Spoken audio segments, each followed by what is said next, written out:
Did a top World Economic Forum official call for the elimination of conspiracy theorists? No, that's not true. The man described as a top WEF official, in the article making the claim doesn't work for them and doesn't have any authority to decide things on behalf of the forum. More importantly, that person never said, "Dangerous conspiracy theorists must be eliminated," in the interview cited as the main source. The claim originated from an article, published by the People's Voice on July 25, 2023, under the headline, quote, "Top WEF official. Dangerous conspiracy theorists must be eliminated." End quote. Here is what it looked like at the time of writing. Source: The People's Voice screenshot taken on Thursday, July 27, 19/12/2023 UTC. The headline does not match the content of the article. That quote never appears again in the published material. Source: The People's Voice screenshot taken on Thursday, July 27, 19/04/23/2023 UTC. Contrary to the headline, the very first opening paragraph discussed access to the Internet, not elimination, as claimed. Quote, "A top World Economic Forum (WEF) official has called for so-called conspiracy theorists to be banned from accessing the Internet due to their dangerous belief that a global cabal of elites control the world."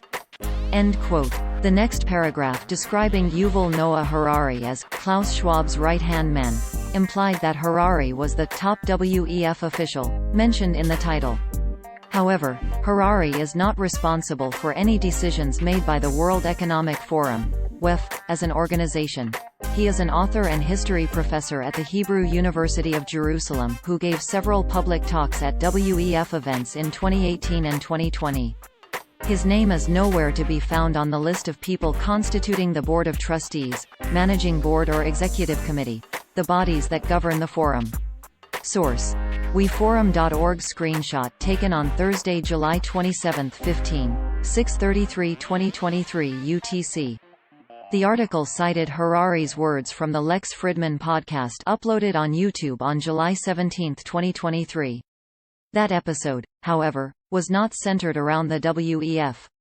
Here is how host Lex Fridman, a Russian-born American scientist researching artificial intelligence at the Massachusetts Institute of Technology, summarized the essence of the discussion with his guest in the opening remarks. Quote, "The following is a conversation with Noah Harari, the historian, philosopher and author of several highly acclaimed, highly influential books, including Sapiens, Homo Deus, and 21 Lessons for the 21st Century. He is also an outspoken critic of Benjamin Netanyahu and the current right-wing government in Israel. So while much of this conversation is about the history and future of human civilization, we also discuss the political turmoil of present-day Israel, providing a different perspective from that of my recent conversation with Benjamin Netanyahu." End quote. As searches of the transcript of the conversation show, neither Fridman nor Harari ever used the verb eliminate or referred to the World Economic Forum during the episode.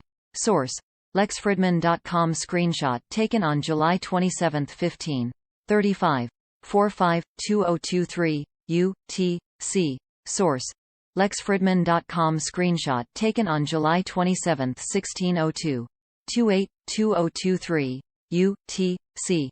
Harari does discuss conspiracy theories in the middle of the conversation at the 1 hour 45 minutes and 32 seconds mark. He begins by explaining the reasons why people get attracted to such narratives. Quote, "The global cabal theory, it has many variations, but basically, there is a small group of people, a small cabal that secretly controls everything that is happening in the world. All the wars, all the revolutions, all the epidemics, everything that is happening is controlled by this very small group of people, who are of course evil and have bad intentions. And this is a very well-known story. It's not new. It's been there for thousands of years. It's very attractive because, first of all, it's simple. You don't need to understand everything that happens in the world. You just need to understand one thing. The war in Ukraine, the Israeli-Palestinian conflict, 5G technology, COVID-19. It's simple. There is this global cabal. They do all of it. And also, it enables you to shift all the responsibility to all the bad things that are happening in the world to this small cabal. It's the Jews, it's the Freemasons. It's not us. And also, it creates this fantasy, utopian fantasy. If we only get rid of the small cabal, we've solved all the problems of the world. Salvation. The Israeli-Palestinian conflict, the war in Ukraine, the epidemics, poverty. Everything is solved just by knocking out this small cabal. End quote. At the 1 hour 46 minutes and 53 seconds mark, the historian continues, quote, Nazism was exactly this. Nazism began as a conspiracy theory. We don't call Nazism a conspiracy theory because, oh, it's a big thing. It's an ideology.